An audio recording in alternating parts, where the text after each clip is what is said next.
Hi guys! Magandang araw sa ating lahat. Shout out sa lahat ng mga subscribers at ikaw na nanonood sa video ngayon. Shout out sa inyong lahat. Guys, ang rerapakin natin ngayon, Marshmallow Mini. Kung kayo nag-umpisa pa lang at gusto nyong naghanap kayo ng mga extra income guys, panoorin nyo itong ating video. Ituturo ko sa inyo kung paano ang pagre-repack nitong Marshmallow Mini. At dito sa ating channel guys, iba't ibang klase mga kutkuting ng ating mga nire-repack. Kung gusto nyo matuto, panoorin nyo ang mga video dito sa ating channel. Thank you guys! Guys, kung naghahanap kayo ng mga extra income or gusto nyo magtinda nitong mga kutkutin, panoorin nyo itong ating video. Ituturo ko sa inyo kung paano ang pagre-repack nitong Marshmallow Mini para malaki ang ating kita. Ito guys, ang gagamitin nating plastic dito.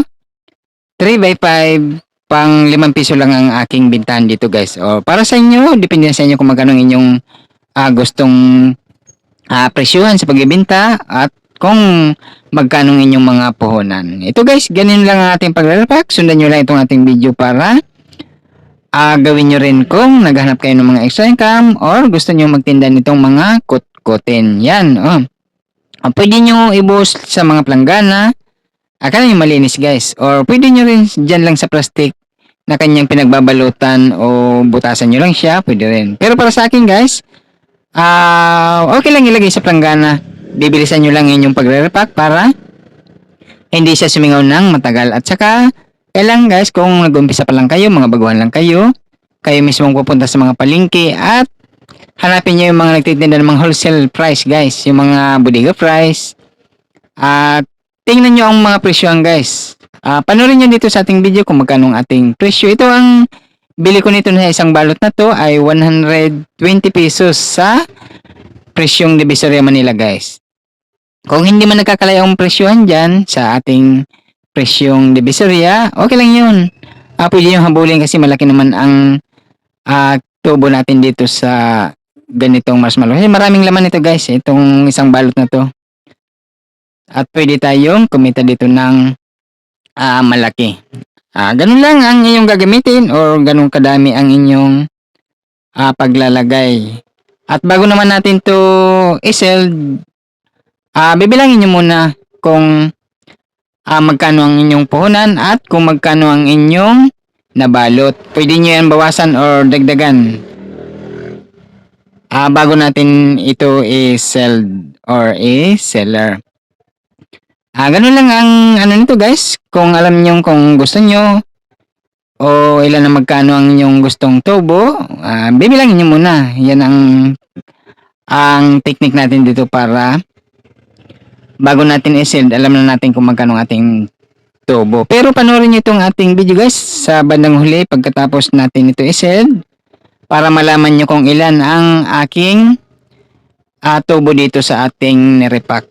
Para mayroon kayong idea kung magkanong mga tubuan dito. Ganun lang ang inyong pag-repack dito guys. O ang aking binibigay na tips sa inyo. Mas maganda kayo mismo ang pupunta sa mga pamilihan. At pipiliin ninyo. Kagaya nitong marshmallow. Minsan kasi may mga kulubot nito. Pag mga stock na.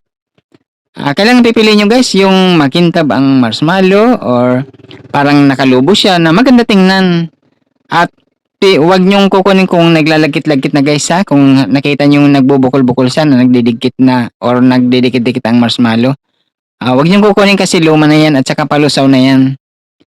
Tingnan nyo yung nabuhaghag lang siya para maganda ang ating kita. Yan guys, bago natin i-sell, kailangan bilangin nyo muna. Pwede nyo bawasan or dagdagan ang nasa nirepack natin para maging maganda ang kita natin. Ganun lang kadali ito gawin guys. Kahit nagtatrabaho kayo, pwede nyo gawin ng mga pagtitinda ng mga ganito. I-alok nyo lang sa inyong mga katrabaho, kakilala. At kung nasa mga bahay lang kayo, gusto nyo kumita, itong mga kutkutin, maganda ang kita nito.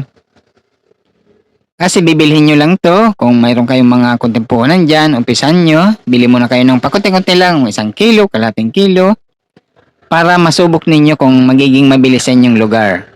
O kung maging mabili, pwede nyo naman yan sa kadagdag ng dagdag lang. Ganun ang technique dito guys sa mga kutkutin.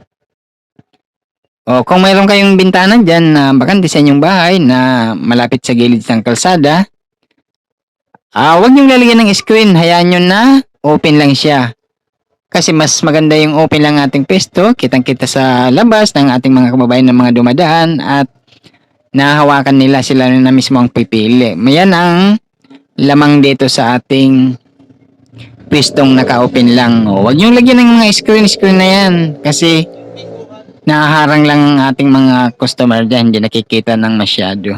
O, ganun lang mga tips ko guys ha, sa dito sa mga kot-kotin para tayo ay kumita. O, gusto ko lahat tayo ay kumita guys ng mga kung wala kayong ginagawa, naghahanap kayo ng gusto nyong pagkakitaan, ba't di nyo subukan itong mga pagtitinda ng mga kutkutin? Oo. Kailan pa kayo kikilos? Mamaya maunahan pa kayo ng iyong mga kapitbahay. O, magsisipa kayo sa bandang huli. O, di ba? O, ganun lang dito ang mga guys, dito sa ating mga kutkutin. Maraming mga kutkutin guys. Panoorin nyo dito sa ating channel, maraming mga video dyan tungkol sa mga iba't ibang klase mga kutkut, mga fish crackers, mga ibang klase mga mani, sampalok, dilis, sweet beans, yan. Marami dyan ang ating mga binibigyan ng video para kayo din ay kumita. O, diba?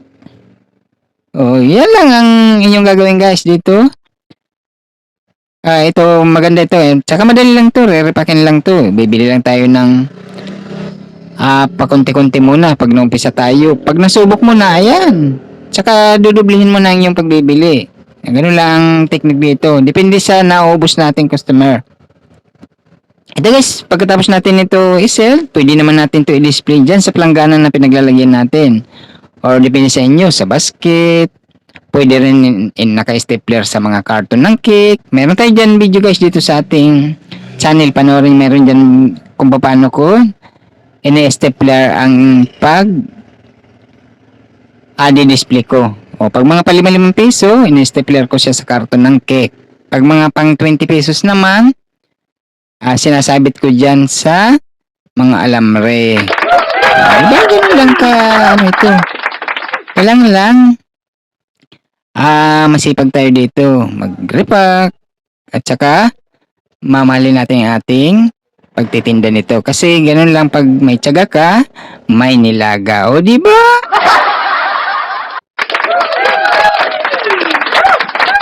O, ito guys. Yan, no? Napaka-simple lang tong gawin ng mga ganitong mga kutkutin. At kung okay naman sa inyong mga video na to guys, pwede mo rin i-share to. O gusto mo mag-like at subscribe para masaya. O, di ba? Ganun lang dito guys. Yan na guys. Panoorin mo ang binibilang ko dito kung ilan ang inabot ng ating narepack. Yan, di ba?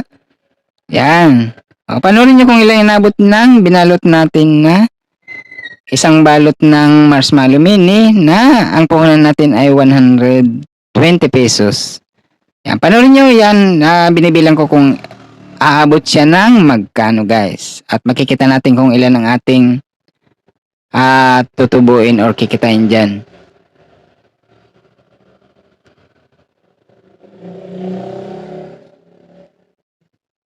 Ayan, ganun lang kadali ito gawin. Ang mga ganitong mga pagre-repack. Marami tayong mga video dyan. Iba't ibang klase mga kutkutin. Guys, lalo na mga gamit hindi ngayon. Yan ang mga mabili sa ating mga kababayan. Mga mula bata hanggang matanda, bumibili ng mga gamit hindi yan. Maraming yan, mga fish crackers. Iba't ibang try. Yan guys, umabot ng 270 pesos yung ating na-repack minus 120 puhunan. May 150 tayong kita sa isang balot na to. Kung mabenta natin yan. Di ba? May marami pa tayong mga pwedeng pagkakitaan may benta dyan.